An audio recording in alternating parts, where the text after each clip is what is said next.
ಅಶ್ವಿನ ಮಾಸದಲ್ಲಿ ಬರುವ ನವರಾತ್ರಿಯನ್ನು ಶಾರದೀಯ ನವರಾತ್ರಿ ಎಂದು ಕರೆಯಲಾಗುತ್ತದೆ.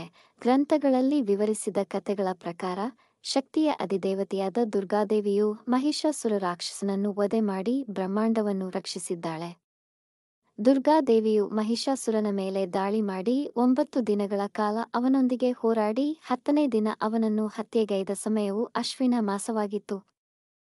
ಆದ್ದರಿಂದ ಅಶ್ವಿನ ಮಾಸದ ಈ 9 ದಿನಗಳು ಶಕ್ತಿಯ ಆರಾಧನೆಗೆ ಮೀಸಲಿಡಲಾಗಿದೆ. ಪಂಚಾಂಗದ ಪ್ರಕಾರ ಶರತ್ಕಾಲವು ಅಶ್ವಿನ ಮಾಸದಲ್ಲಿ ಪ್ರಾರಂಭವಾಗುತ್ತದೆ. ಶಾರದೀಯ ನವರಾತ್ರಿಯ 10ನೇ ದಿನವನ್ನು ವಿಜಯದಶಮಿ ಎಂದು ಆಚರಿಸಲಾಗುತ್ತದೆ. ನವರಾತ್ರಿಯ 5ನೇ ದಿನದಂದು ದುರ್ಗೆಯ 5ನೇ ಅವತಾರವಾಗಿರುವ ಸ್ಕಂದ ಮಾತೆಯನ್ನು ಪೂಜಿಸಲಾಗುತ್ತದೆ.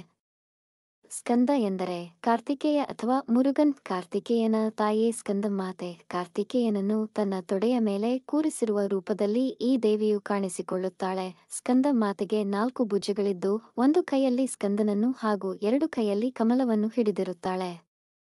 ಇನ್ನೊಂದು ಹಸ್ತವು ಅಭಯ ಮುದ್ರೆಯಲ್ಲಿದ್ದು ಸದಾ ತನ್ನ ಭಕ್ತರಿಗೆ ಆಶೀರ್ವಾದ ಮಾಡುತ್ತಾಳೆ. ಇವಳ ಶರೀರದ ಬಣ್ಣವು ಸಂಪೂರ್ಣವಾಗಿ ಬೆಳ್ಳಗಿದ್ದು ಕಮಲದ ಆಸನದಲ್ಲಿ ವಿರಾಜಮಾನಳಾಗಿದ್ದಾಳೆ. ಈ ಕಾರಣಕ್ಕಾಗಿ ಇವಳನ್ನು ಪದ್ಮಾಸನ ದೇವಿ ಎಂದು ಕರೆಯುತ್ತಾರೆ.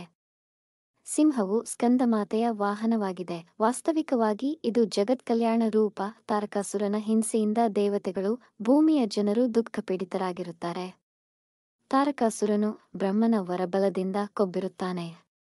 ಶಿವ ಪಾರ್ವತಿಯರ ಕಂದನಿಂದ ಮಾತ್ರವೇ ತನಗೆ ಮರಣ ಎಂದು ಅವನು ವರಪಡೆದಿರುತ್ತಾನೆ. ಹಾಗಾಗಲು ಸಾಧ್ಯವಿಲ್ಲ ಎಂಬುದು ಅವನ ನಂಬಿಕೆ. ಆದರೆ ಪಾರ್ವತಿ ಹಾಗೂ ಶಿವನ ಮದುವೆಯಾದ ಬಳಿಕ ಸ್ಕಂದ ಅಥವಾ ಷಣ್ಮುಖನು ಜನ್ಮ ತಾಳುತ್ತಾನೆ.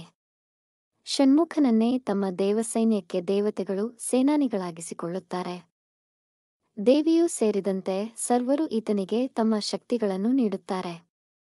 ಸ್ಕಂದನು ದೇವಸೇನಾ ಸಮೇತನಾಗಿ ತೆರಳಿ ತಾರಕಾಸುರನನ್ನು ಘೋರ ಯುದ್ಧದಲ್ಲಿ ಕೊಂದು ಮರಳುತ್ತಾನೆ. ಹೀಗೆ ಜಗತ್ಕಲ್ಯಾಣಕಾರಕನಾದ ಸ್ಕಂದನನ್ನು ಹೆತ್ತು ಕೊಟ್ಟ ಈಕೆ ಸ್ಕಂದಮಾತೆ ಎನಿಸಿಕೊಳ್ಳುತ್ತಾಳೆ. ಮಗನಾದ ಸ್ಕಂದನನ್ನು ತೊಡೆಯ ಮೇಲೆ ಕುಳ್ಳಿರಿಸಿಕೊಂಡಿರುವ ದುರ್ಗಾದೇವಿಯ ಈ ಅವತಾರ ಅತ್ಯಂತ ಪವಿತ್ರ ಹಾಗೂ ಅದ್ಭುತ ರೂಪ ಎಂದು ಹೇಳಲಾಗುತ್ತದೆ. ಈ ರೂಪದಲ್ಲಿ ತಾಯಿಯು ಸಂತೋಷದಿಂದ ಹಾಗೂ ಹಿತಕರವಾದ ಭಾವನೆಯೊಂದಿಗೆ ಕಾಣಿಸಿಕೊಳ್ಳುತ್ತಾಳೆ.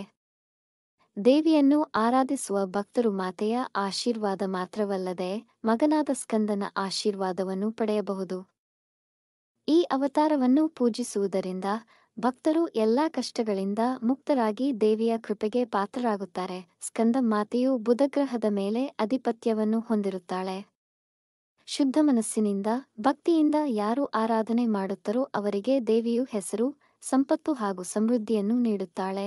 ಜನ್ಮ ಕುಂಡಲಿಯಲ್ಲಿ ಬುಧನು ಪ್ರತಿಕೂಲ ಸ್ಥಾನದಲ್ಲಿದ್ದರೆ ಉಂಟಾಗುವ ತೊಂದರೆಯನ್ನು ದೇವಿಯು ನಿವಾರಿಸುತ್ತಾಳೆ. ಪೂಜಾ ವಿಧಿ: ಸ್ಕಂದ ಮಾತೆ ಹಾಗೂ ಮಾತೆಯ ಪುತ್ರ ಸ್ಕಂದ ಆಶೀರ್ವಾದಕ್ಕೆ ವಿಶೇಷ ಪೂಜೆಯನ್ನು ಈ ದಿನ ಮಾಡಬೇಕು. ತಾಯಿಗೆ ದೀಪ, ಧೂಪ. ಸ್ಕಂದ ಮಾತೆಗೆ ಕೆಂಪು ಬಣ್ಣದ ಹೂವು, ವಿಶೇಷವಾಗಿ ಗುಲಾಬಿ ಹೂವು ಪ್ರಿಯವಾದುದು, ಅದನ್ನು ಅರ್ಪಿಸಿ ನೈವೇದ್ಯಗಳನ್ನಿಟ್ಟು ಷೋಡಶೋಪಚಾರ ಪೂಜೆಯ ನಂತರ ಆರತಿಯೊಂದಿಗೆ ಪೂಜೆಯನ್ನು ಮುಕ್ತಾಯಗೊಳಿಸಬೇಕು.